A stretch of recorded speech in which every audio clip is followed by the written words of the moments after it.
guys, it's Alice here. I am a doula and a childbirth educator, and I'm going to spin the big wheel of birth and see what topic we're going to talk about today. Let's do it.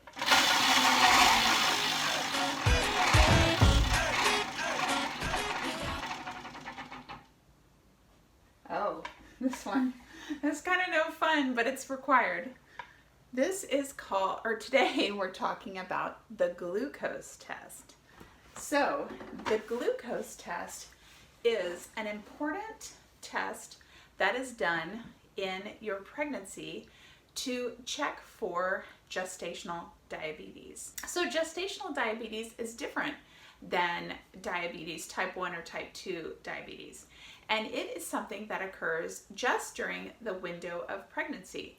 So you can be a healthy person, no sign of diabetes, prior to pregnancy, and then you can develop gestational diabetes during your pregnancy, and then after the pregnancy is over, no more diabetes. Gestational diabetes can be serious and have some serious effects on pregnancy, so it's important for our care providers to diagnose it in pregnancy, and that's why the glucose test was created. So what is this glucose test anyway?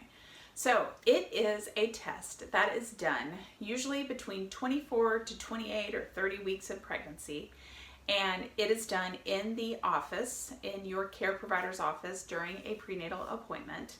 Now, generally for the glucose test, your care provider will give you some specific instructions on what to eat prior to the test. It's generally recommended to have a low carb breakfast, such as something with eggs, something with protein, but not something high in carbs like a big jelly donut or a cinnamon roll or something like that. So pass the cinnamon roll that day.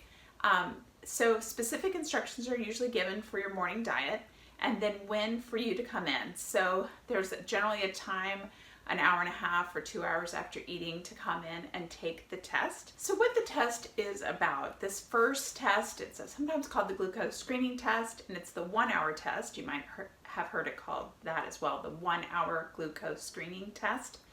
And what that is what they're really trying to find out is, how does your body do with processing sugars? So what you will do is usually check into the office. They will give you a drink to drink. That is like a little bottle of, it almost tastes like, if it's orange flavored, it almost tastes like a flat Fanta orange or something like that, and very sugary. And then you drink that drink, usually in a certain window, and then you come back an hour later and they test your blood to see how well you processed the sugar. So once your blood is evaluated during that 1 hour test, if it is outside the levels of acceptable, then often your care provider will bring you in for a 3 hour test. This one you might hear called the 3 hour test or the glucose tolerance test. So this is a more thorough test to really find out if that reading that came from the 1 hour was accurate, and if you in fact have gestational diabetes. And so for this test, your care provider will again give you instructions ahead of time. Generally, it is required to fast for 14 hours ahead of time, though your care provider might give you specific instructions. So make sure you pay attention to the instructions. Since you are fasting, it's a good idea to get an appointment earlier in the day, so that most of the fasting can take place overnight.